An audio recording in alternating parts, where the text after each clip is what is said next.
Mama, papay. Buksan mo.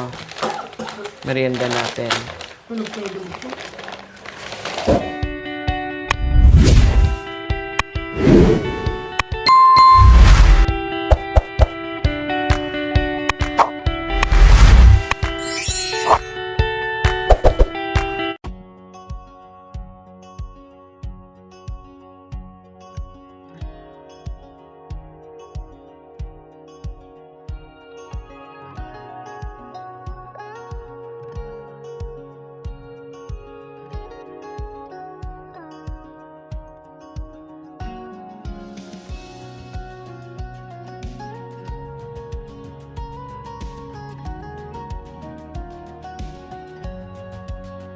So ayan po mga kabayan, dumating na rin tayo sa wakas. Ma-surprise na naman si Kuya Jerome and Ate Princess. Salamat po kay Doc Ella Paragna Kagampan from California, USA na nag-request sa bagong table nila ni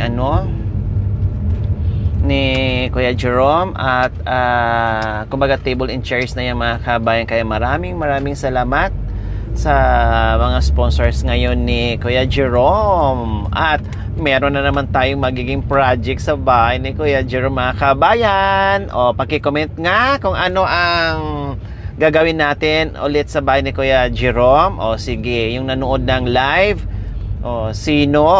Binanggit ko po doon kung sino po yon na nagbigay para doon sa terrace ni Kuya Jerome. Pakibanggit kung sino po yon at kung ano ang gagawin. Sige nga, kung nanood kayo sa live natin at nanood kayo ng replay or sa live mismo natin, paki-comment kung sino po yon. Titinan natin kung natandaan ba nila, ha?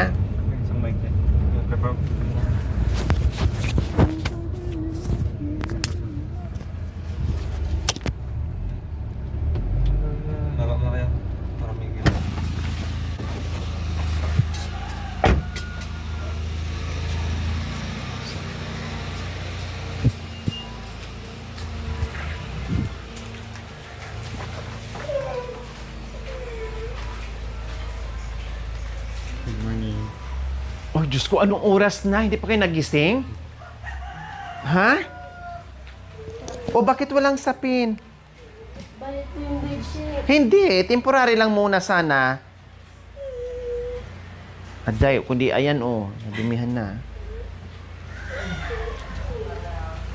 Pasarap ng tulog.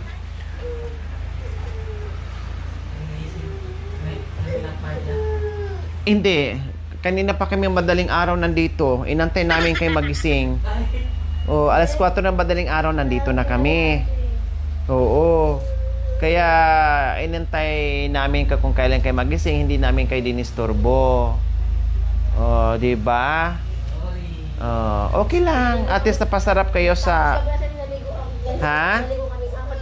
Naligo na kayong 4? Wow, palakpakan nyo naman yung mga sarili nyo. Very good. Naligo silang 4. Tapos, naligo kayo. Nakatulog na kami nag-lift na kami 4. Wow. Kaya pala napasarap ka sa tulog kasi bagong ligo. Okay, mainam na nakatulog kayo kasi mga bagong ligo, pinatulog yung mga bata. Tapos nagbisi-bisihan kayong mag-asawa. Akala ko nagbisi-bisihan kayong dalawa. Pakibukas ng pintuan saka ayun para labas-pasok yung yung hangin. Gwapo na si Jerama. Lalong gumwapo na bagong ligo. Di ba? Bakit? Ginamitan mo ng Scotch Brite? Steel wool. Wow. Hindi lang talaga Scotch Brite daw. Steel wool daw. Yung basahan na iba, ha? Huwag yung gamitin yung basahan na ganito. Para hindi... Anong nangyari? Ano yan? Umihi po yung pangalan ko. Umiihi pa siya dyan? Hindi, nahiya po kasi luwa kasi may takot. Alam niya may takot.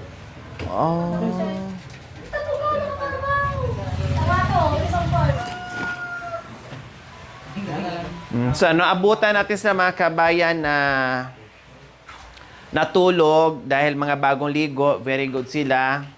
At habang nag-aantay sa atin, syempre magpahinga muna sila mga kabayan. Okay lang yun. Maganda ngayon eh, di ba? Nakapahinga sila, nakatulog sila. No? At nandito tayo muli ngayon kasi labas ka muna, Jerome. Labas ka muna. Buti na lang. At pakikuha mo muna yung mga bagay-bagay doon sa labas. Dami. Oh. Ate, ate, sa'yo pala eh. Maganda si mami ko, sabi mo. Hindi dinitulog yan, bitin. Ito na motor ko. Ay, kala ko ito na. Oh, yan. May bago ka na namang gamit. Oh. Hindi magkasya. Ba't di ka nagsasalita? Pinipilit mo. Mamaya mapit-pit ka. Oh. Oh. Napapawaw ka na naman. Oh, di ba? Wow. Hindi pa. Kala ko nandyan na yung tricycle. Nagulat nga ako. May kasama. Hindi mo pa kabisado yung tricycle, nandito na nga yan araw-araw. Saan? Wala pa. Oh, ayun, kunin mo. Wala pa. Kay kuya pala yun. Dito ka saan? Kahanap nyo sa tricycle, hindi ko na talaga yung ibigay. Hindi naman. Oh. Ayan, so, ayan, dito. So, ayan, Ate Princess and Kuya Jerome, no? Nung kumakain kayo ay sabi mo, ang hirap talaga kumain na walang table, parang hindi ka naman nasanay. Hindi naman kayo nagtitable dito nung nakaraan din, kahit may mga lamesa kayo, hindi nyo naman ginagamit. Ginagawa nyo, patungan ng mga abubot. Talagang masarap kumain sa lapag, kahit ako. No, kaya lang, syempre, ay hindi pwedeng lapag forever. Ay napansin ng ating sponsor, walang iba kundi si my BFF, Dr. Ella Paragna Kagamban from California, USA. So, naka-specific din po ito sa kanya mga kabayan. And yung sobra ay para doon sa iba pang bagay na paggagamitan natin. Okay, sige. So, gaya ng sinabi ko po, may BFF, pasensya. Dahil hindi po nasunod yung yung folding kasi nakita naman natin kanina na talagang hindi maganda, no, hindi matibay at baka mamaya akyatan ng mga bata, no, ay lalong masira mga kabin. Ito kahit akyatan pa ni Ate Princess ay kayang-kaya siya dito mga kabayan. Heavy duty na talaga siya mga kabayan, promise. At ito lang siya, no, katulad nito mga kabayan, sakto lang talaga, no, kasi kung times 2 pa dyan yung haba, so ano ng space nila mga kabayan? Siyempre meron pang ibang mga gamit dito na bibilhin at isiksik natin dito, so wala na, no, hindi na sila makakilos mga kabayan, kaya sakto lang talaga at hindi sisikip yung kanilang yung kanilang pwesto mga kabayan. Hindi maliit, hindi malaki, swak na swak sa space dito sa loob ng bahay ng mga kabayan. At matibay. Yan. Ayos ba yung lamesa natin? See? Iusog mo dito kunti para hindi bungad sa yan. Yung makakilos ka dito, yung makadaan ka dito, okay na yon. Dito po. Kasi hindi naman malagyan ng so ganyan lang talaga ang mangyayari mga kabayan. Kasi kung ilagay pa natin dito sa bandang para makapasok yung upuan, sisikip. Kasi super liit nito mga kabayan, no? Talagang kailangan ay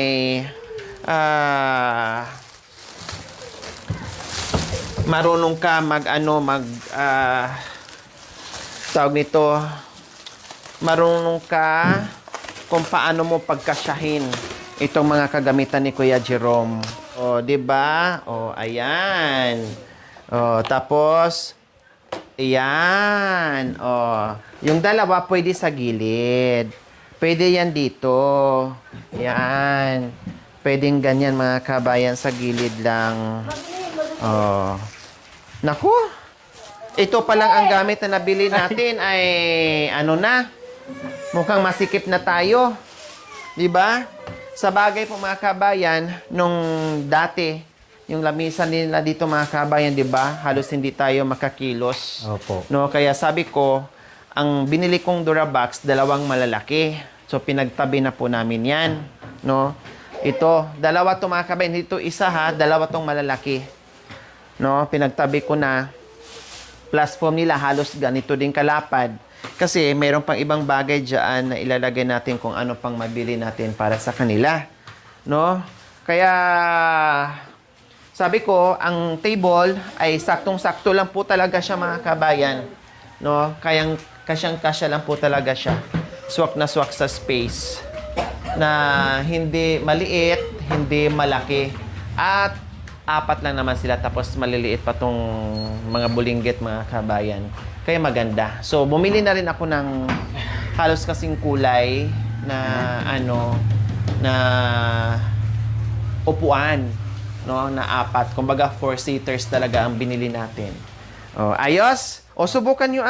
Dito muna natin lagay sa gitna. Para... Wow! Talaga. Sabi na nga, sinabi na sa atin, mayaman na tayo. Sino nagsabing mayaman? Dami. Wow! Pag mayroong tao o sino man ang magsasabi sa inyong mayaman, ang isasagot nyo, salamat po. Opo. Nagdidilang anghel kayo. Yun. Huwag kayong magalit na sabihan kayo ng mayaman. Opo. O kaya nga. Pag mayroong nagsabi na mayaman na kayo, salamat po. Princess, mayaman ka na. Opo, salamat. Binsing lang po. Ayan. Makay Balato, magpasalamat. balato. Kasi magdidilang anghel sila. Magbabalato sila. Wala namang Oo. kakain. Ay, sabihin mo na lang, mayaman kami sa mga kagamitan, pero zero balance kami sa pera. Kasi hindi namin ma-withdraw.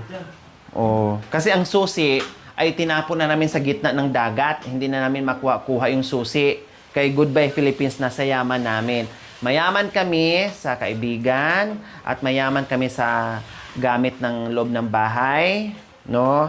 Pero pagdating sa pera, zero balance. Ha? Oh, kasi hindi namin kailangan yung pera kamo. Dahil kompleto na. O sige, upo kayo para maano. Princess, dito ka, Jerome. Si Princess dyan. Dito ka. Para ma-experience nyo yung gandang, di ba? Wow. Dunya-dunyahan ka ngayon, yayamanin. Wow. Ayos? Ayos. Ayos. Diba? Kakain na tayo. Ang galing ng ano nyo. Ano ba yung mga Ang galing ng inyong bagong lamesa mga kabay. Sakto lang talaga siya. Lalo na ngayon hindi pa makaupo to ng bongga itong dalawa kasi syempre malikot baka mahulog. Sila lang talaga. Okay. Kaya isagad lang muna natin. Saka na lang. Pag hintayin mo muna namin na lumaki. Oo. sila. Tapos nagasgasan pa sa pagkuha mo. Bakit na naman? Wala tong gasgas kanina. Nagasgasan. Hindi naman ako nagkuhan. O baka sa tricycle. Yung kinuha ko lang ito lang upuan. Nagasgasan baka sa tricycle mga kabayan sa career. O, di ba? Ayos! Ayos na. Anong masasabi, Ate Princess? Sa paunti-unti nating mga nabiling gamit? Kumusta ang puso mo? Masaya po. May lamisan ng pagkainan. Hindi na yung makakapag-dyan. Hindi ako magpupulis ng dumi sa baba. Dito na lang sa taas. Kailangan ang dumi sa lamesa hindi pupunta sa baba. Opo. Ha? Para pag hindi maapakan ng mga bata at ikakalat o magkakalat din dito sa ibaba. Opo. Lahat ng bagay ay may paraan, pag gusto, pero pag ayaw, maraming dahilan. No, lahat ng paraan ay nagagawan yan. Lahat ng lahat ng bagay dito. Opo. No, kaya sabi ko ay unti-unti, no, maglinis araw-araw. Opo. O, di ba? May... So, maging busy-busyhan Kulay green na naman. kulay green. Kasi ako yung may-ari ng bahay. Sila tayo. Tayo lang ang kwan dito. Mga Katulong. caretaker. Tagabantay. Tagabantay. Ako talaga ang totoong may-ari ng bahay. Okay, sige. Siyempre, bagong lamisa, magmerienda muna tayo. Sige, magmerienda Ayan muna na, tayo. magkape mo. Ay, Para natin. Papay. Buksan mo. Merienda natin. Tulog kayo dito. Yan. Merienda. Ngat-ngatin mo na, Ate Princess. So, bukod dyan, bumili at nakakatakot yung yung lumang extension. Baka merong butas siya, nangyap-ngap ng daga. Kala ko. Di ba? Hindi. Ayan pa. Oo. Ayan. Ay, bago na yan? Buti naman napalitan na yung yung luma. Kasi bumili ako nung, nga, nakalimutan ko. Ako palang bumili niyan. So, palitan ng mahaba. No? Mamaya. Palitan ng mahaba. Ito, 10 meters na to. Plus, ito itabi mo lang kasi maglagay ako ng ilaw dyan sa terrace mo. Opo. Mayroon na dito, mayroon na sa CR. So, itabi mo lang to. Baka mamaya gamitin pa natin dyan. Opo. Pati ito. Ayan. Bumili pa ako ng mga kabayan. Extension, Hindi, tapos ito din, may sakit na, tapos dalawang. Ayan pala. Ano mo muna to? Lagay mo muna doon Lagay yan. mo muna sa Durabox. Ay! Yes, magmerienda tayo. Ayan na, talaga na nandyan na. Nakaupo na itong mata. Para ayan, chinilas. Bawal. Bawal. Marumi. Madumi. Lagay doon. Upo. Op. Ilagay mo muna yung chinilas. Op. Teka, mahulog. Mahulog. Sis, Ate Princess, alalayan mo. Teka lang. Dyan. So, ayan. Magmerienda tayo. Pili na kayo. Pumili. Ang gusto mo. Ito, buksan mo Buksan mo. Buksan mo kasi para hindi na nila agawin.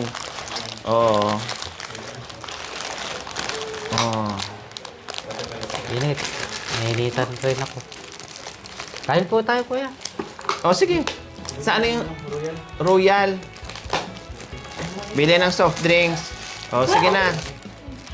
Ano?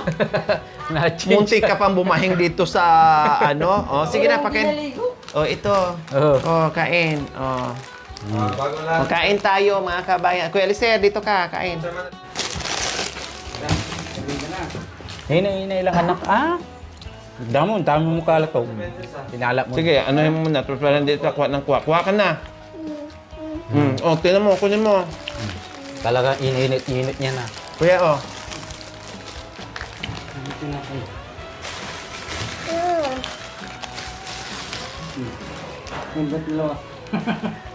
Kain na, Ate Princess. Natin, ito na lang. Ano nangyari? Hindi. Nailo ka na naman. Tulog pa yung dulo. Napagod ka. Dapat na ako sa Napagod ka. Akin nga ang kama mo, baka masakit yung ulo mo. Ako Katatapos lang. Makita mo pala yung kuryente, yung panlaki. Kunin po ko picturean yan kasi kailangan ko sa report. Nabulon na ako. Ayan. Dahan-dahan. Hawakan mo kasi, turuan mo. Huwag mo na siyang hayaan para matuto din siya. Kasi napapractice naman yan.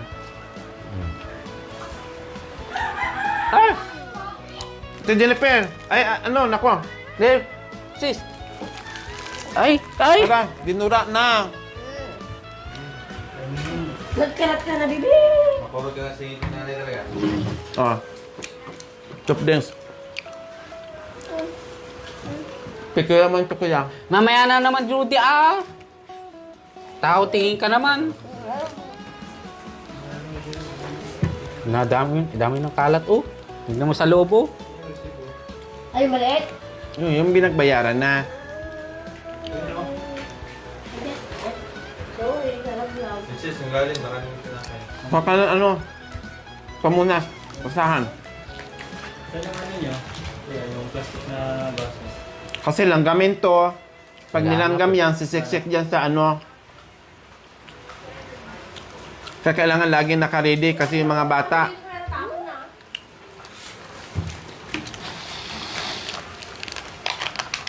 Ate, excuse.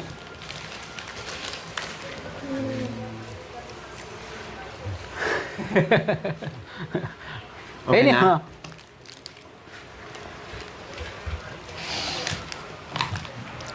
Ayan, ang gusto pang dagdagan ni Papa mo ng isa, wala na. Patay na ako. Subuan mo na lang. Huwag mo muna siyang subuan ng subuan kasi hindi niya kayang marami naman yung ano.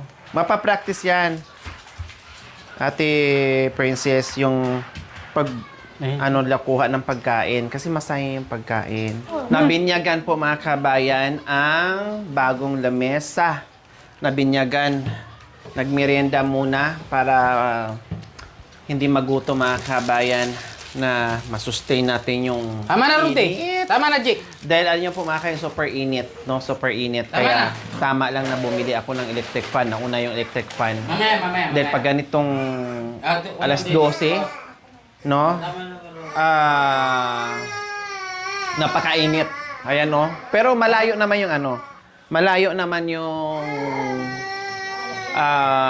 yero mga kabayan. No, hindi naman siya masyadong mababa. Mainit nga lang talaga sa panahon. Ilagay mo sa plastic. Ilagay mo sa plastic. Na, baby, pero sayang mo naman. Hey! Sayang. Mas marami yung natatapon kaysa nakakain. I-practice nyo sila para matuto sila. Wala pala lang si Papa mo. Lagay mo sa plastic. O pala lang si Papa mo. Ito habang malamig, oh. Opo. Tapos ko si Papa mo. Galit naman mo. Mamaya na. Tapos ibalik na sa pwesto. Kunin mo nga to, Ate Princess. Meron pa dito sa sa mga upuan. Ito pa. Itong mga ginagawa ko, nakikita nyo na ginagawa ko, sundin nyo. I-apply nyo sa mga sarili nyo. Para malinis ang bahay. Parating malinis ang bahay. Kailangan alisin yung mga kung anong dapat alisin kasi nandyan yung mga alikabok na kasiksik. O katulad nito, ganun. Kasi nandyan sa ilalim yung pagkain na nawawalis yan. Ipagpag siya, tapos ibalik. O dito muna natin ilagay sa kasi hindi pa naman nalinisan yan. Opo. Pero pag nalinisan yan, hindi ganyan, i-dash pan yan ha. Opo. Kasi magtambak ang dyan. Ngayon okay lang kasi hindi pa natin nalinis. Yan. Oo. Alis muna Bakit kayo ka mga naman? anak ko. Oh. Hindi yung puro harapan lang ang wawalisan ang nakikita. O katulad may umupo, alis ka muna. Hindi natin makikita yung dumi. Yan. Kailangan paalisin yung tapos, upo. Pwede umupo ulit. Yan, kasi hindi natin makikita yung dumi. Pati yung dito sa likuran. Kasi nandyan nakasiksik. Kaya ako tikip ka naman. Nasira ko yung sila. Yan. See? Ganyan kasimple.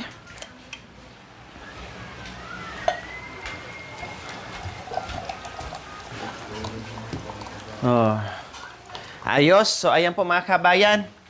Saktong-sakto sa kanila. No, saktong-sakto lang po mga kabayan dito. Yes, punasan to. Mamaya pagkatapos yung uminom. No, punasan kasi lalanggamin yan. No, tuwing punas. At saka yung pamunas, kailangan labhan, yung basahan. Hindi pa balik-balik. So, ayan po mga kabayan. Almost done na tayo sa mga kagamitan po mga kabayan. Pero, syempre, mayroon pa tayong bibilhin. Pupunta na naman tayo sa ibang mall para doon naman tayo makabili ng mga gamit na medyo mura, no? Medyo mura kasi kung saan kasi tayo makamura na basta mura na matibay, no problem. Huwag naman yung mura na magmumura kapag uwi ng bahay. Siyempre, mura na alam nating matibay kasi sayang din makalis ka, mapagkasya natin yung pera. Kaya mag-ano din tayo, gagawa din tayo ng paraan, no, na makakanvas-canvas tayo kung saan tayo makalis ng konti. Marami pong salamat po sa lamesa po, mga sponsor. Binigay niyo po sa amin Alam ko po, sir. na binigay niyo po sa amin na maganda lamesa po dahil yung mga gamit namin sirang-sira. Ito lang po na nakita namin na maganda. Maraming salamat po. Maraming salamat. Thank you po. Anong narinig mo sa asawa mo? Po, sir. Ha? Ano? Puso. Ano narinig? Trafficking po, sir. Rap yung puso. Sponsor daw. Sabi ko, maraming salamat sa trafficking po, sir. Tinatawanan mo yung asawa mo, ha? Masaya lang siguro yan. Ganyan talaga yan. Hindi na may ito ulo ni Jerome. Oh. Di siguro pinagpuan eh. Sa lahat po ng mga sponsor, salamat po sa nagbigay ng lamesa sa amin. Sa wakas po, hindi na po kami kakain sa latag. Dito na po sa taas. Maraming salamat po sa inyo. Maraming salamat po kay Ate Lori na nagbigay ng lamesa sa amin. Maraming salamat po sa inyo. Bye-bye. Hindi na kayo kakain sa Last, lapag. sa lapag. Oh, saan na kayo kakain? Sa taas. Sa Sa lamesa. taas. Oh, sa lamesa. Hindi dito sa itaas, ha? Naakyat kayong apat dito, ha? Baka mamaya dito rin kayo, maabutan ko, apat kayo dito nakapatong. Sabi mo ate, Matibay yan. Oo. Kaya kayong apat dyan. Oo. Hindi naman. Ha? Diba? Kaya lang, syempre, hindi naman pinapatungan yung lamesa. Hindi naman talaga. Pagkainan. Okay, sige. Ayan po mga kabayan. Okay, sige. Ayan po mga kabayan. No, maraming salamat at see you next episode po mga kabayan. Maraming salamat po sa walang sawang panonood without skipping ads. Like and share. See you next episode. We love you all. God bless us all. Bye. Mwah. Thank you for watching. Don't forget to like, share, and subscribe.